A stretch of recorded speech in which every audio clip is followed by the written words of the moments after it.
So today we're going to discuss and compare the flood control strategies in terms of their technologies in these selected countries. Those are Japan, China, and the Philippines. So ayan. So before we start, I would like to know your thoughts or opinions per perspective about the flood control issue sa napapanahon ngayon. Ayan. So sino unang sasagot? Ang pagkontrol sa baha ay hindi lamang tungkulin ng gobyerno, kundi responsibilidad ng bawat isa. Sa pamamagitan ng sama-samang pagkilos at pagtutulungan, kaya nating sugpuin ng baha at protektahan ang ating mga komunidad.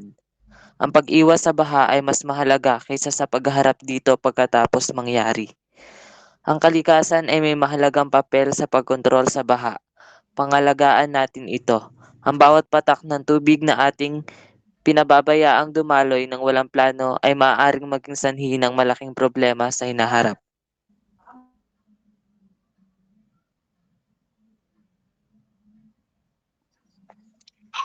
Ayan, next naman is si Buenaventura. Nakakalungkot na may korupsyon sa flood control kasi pera sana yon para sa proteksyon ng tao laban sa baha. Ayan, next. Issue ng flood control ay hindi lamang dahil sa malakas na ulan, kundi sa mga baradong kanal, maling pagtapon ng basura at kakulangan sa maayos na draining system. Kailangan ng pangmatagalang solusyon gaya ng rehabilitasyon ng ilog at tamang urban planning upang maiwasan ng paulit-ulit na pagbaha, nakakaapekto sa kabuhayan at kaligtasan ng tao. Ikaw naman, Dalayon. Ang pagkontrol sa baha ay isang mahalagang usapin dahil madalas na tinatamaan ng malalakas na ulan at bagyo ang isang bansa. At maraming proyekto tulad ng pagtatayo ng dike, pumping station, kanal at drainage system upang maiwasan ang malawakang pagbaha. Gayunpaman, nananatiling hamon ang mabagal na pagpapatupad, kulang sa pondo at minsan substandard yung mga kalidad na infrastructure. Malaking bahagi rin ng problema ay yung mga baradong kanal at maling pagtatapon ng basura. Kaya kinakailangan na mas maayos na koordinasyon ng pamahalaan at mamamayan. Kasama ang paggamit ng makabagong teknolohiya at tamang urban planning para mas maging epektibo ang pangmatagalang solusyon sa pagbaha. Ayan, next naman, ikaw naman, Castro. Ang Pilipinas ay isa sa mga bansang madalas tamaan ng bagyo at malalakas na ulan. Dahil dito, malaking hamon ng pagbaha lalo na sa mga mababang lugar at urbanisadong syudad tulad ng Metro Manila. Ang flood control ay hindi lamang tungkol sa paggawa ng mga estero, kanal at pumping station, kundi isang mas malawak na plano na kinabibilangan ng wastong urban planning, solid waste management at pangangalaga sa kalikasan.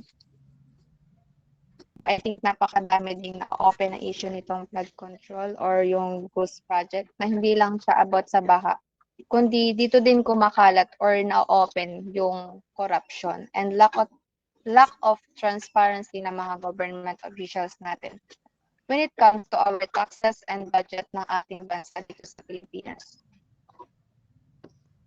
And I think it's just really sad and napakalungkot lang dahil marami tayong nakikita on our social media na about doon. For instances na lang is yung documentary ni Miss Jessica Soho, maraming marirealize or magsisink in sa'yo na grabe yung corruption dito sa Pilipinas and ang patunay nito is yung ghost project nga ng flood control sa ating bansa. Kaya in our discussion for today, we will tackle the flood control resistance and technology sa mga bansa na sumusunod, like Japan, China, and also the Philippines. Ayan.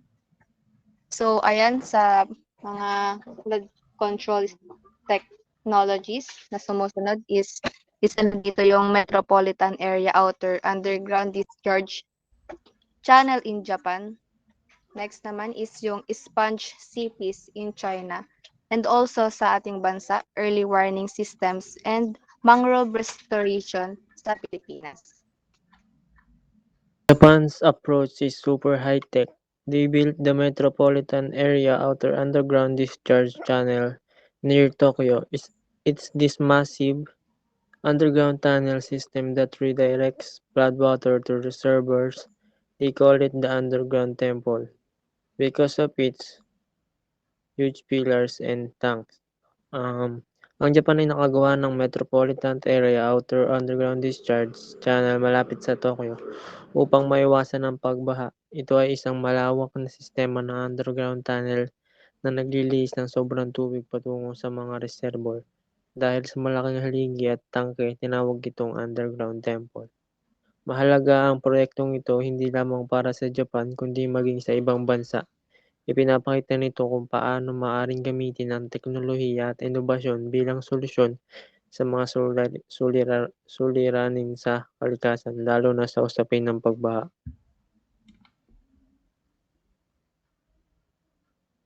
Ayan, next naman tayo sa Sponge City in China.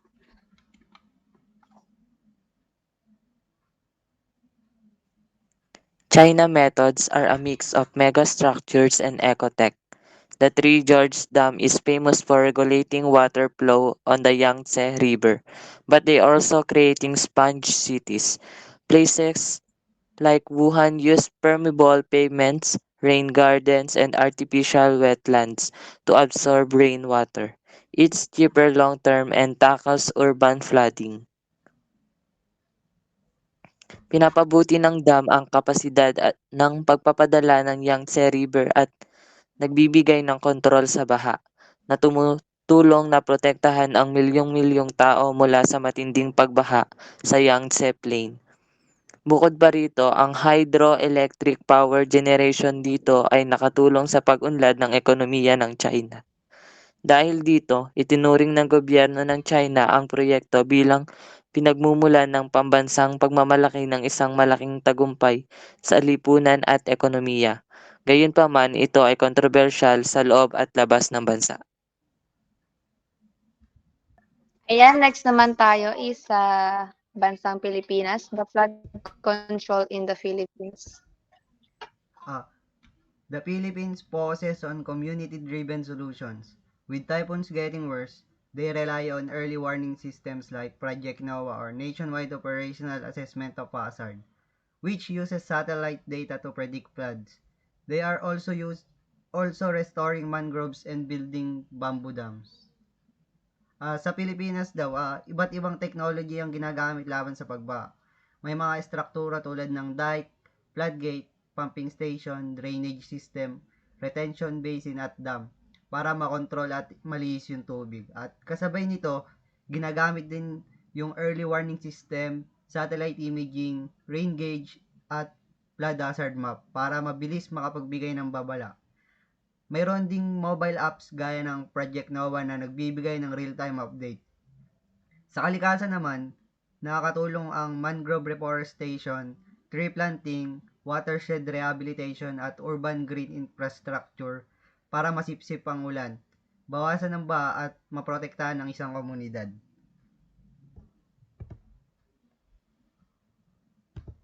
Ayan.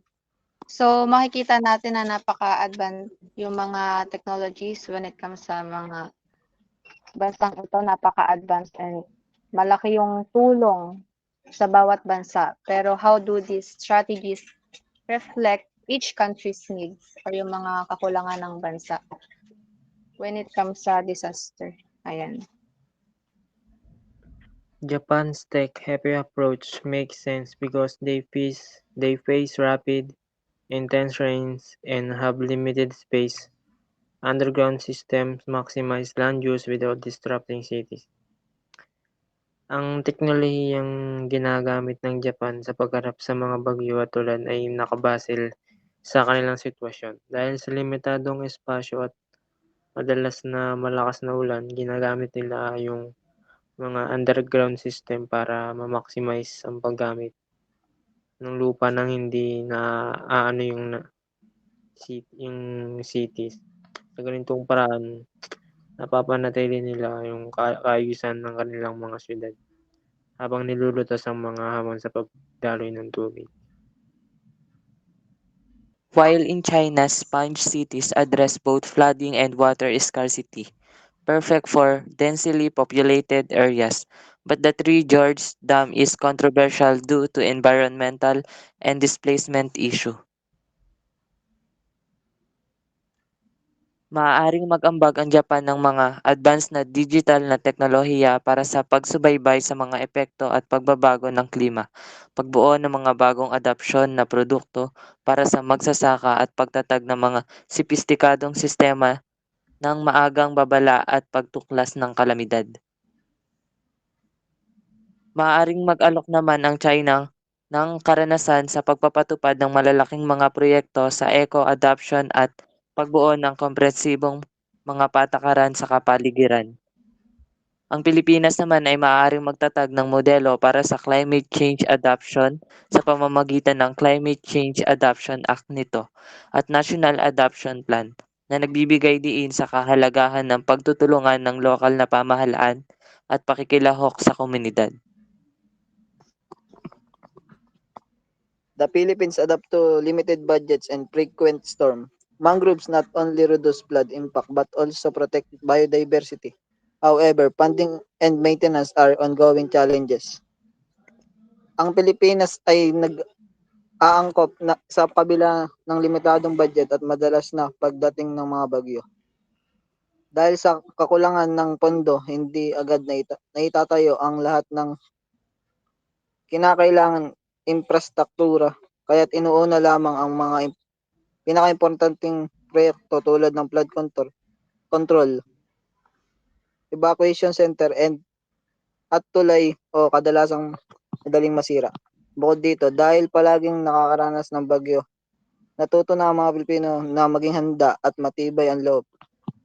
Maraming ang nag-iingat sa pamamagitan ng pagtitipid ng pagkain, paghahanda ng emergency kit at pakikilahok sa mga disaster drills. Sa madaling salita, kahit kulang sa yaman, nakakapag-adjust ang Pilipinas sa pamamagitan ng pagiging matatag, mapamaraan at nagtutulungan ang mga mamamayan.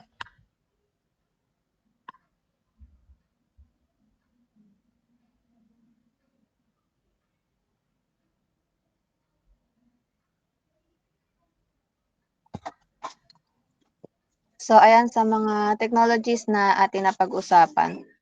What can other countries learn or ano yung mga advantage na maaring matutunan ng ibang countries galing sa mga models technologies na to?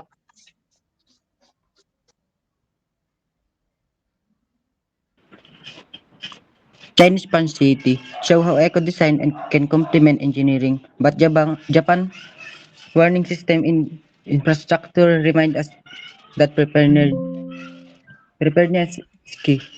Ang sponge cities ng China ay isang disenyo kung saan ginagamit ang kalikasan, gaya ng mga parke, damuhan at mga espasyo na sumisipsip ng tubig ulan upang maiwasan ang pagbaha.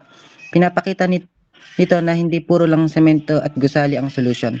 Pwedeng gamitin ang eco-design kasama ng modernong engineering. Samantala sa Japan naman, dahil madalas silang tamaan ng lindol at tsunami, mahusay ang kanilang warning system at matibay na infrastruktura. Dito nakikita na kahit gaano kaganda ang disenyo, kung hindi tayo handa sa sakuna, mahirap pa rin. Kaya mahalaga ang paghahanda at sistematikong plano. Community involvement in the Philippines proves that low-tech solution matter. Mangroves, Argon Shield, maybe other coastal nations should adopt this. Sa Pilipinas, malaking tulong ang pakikilahok ng komunidad sa pangangalaga ng kalikasan. Hindi kailangan laging high-tech para naging epektibong solution. Halimbawa, ang pagtatanim at pangangalaga ng bakawan o mangroves ay nagsisilbing green shield dahil pinipigil nito ang malalakas na alon at storm surge kapag may bagyo. Nakakatulong din ito sa pangisdaan. Pinapakita nito na ang simpleng solusyon na gawa ng mga tao sa komunidad ay pwede ring maging malaki ang epekto. Kaya dapat tularan din ito ng ibang bansang may baybayin.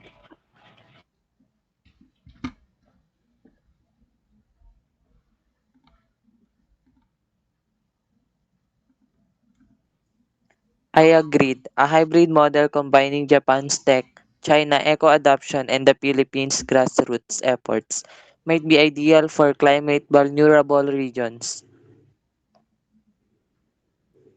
Gaya nga ng sinabi ko kanina, maaaring mag-ambag ang Japan ng mga advanced na digital na teknolohiya para sa pagsubaybay sa mga epekto sa pagbabago ng klima.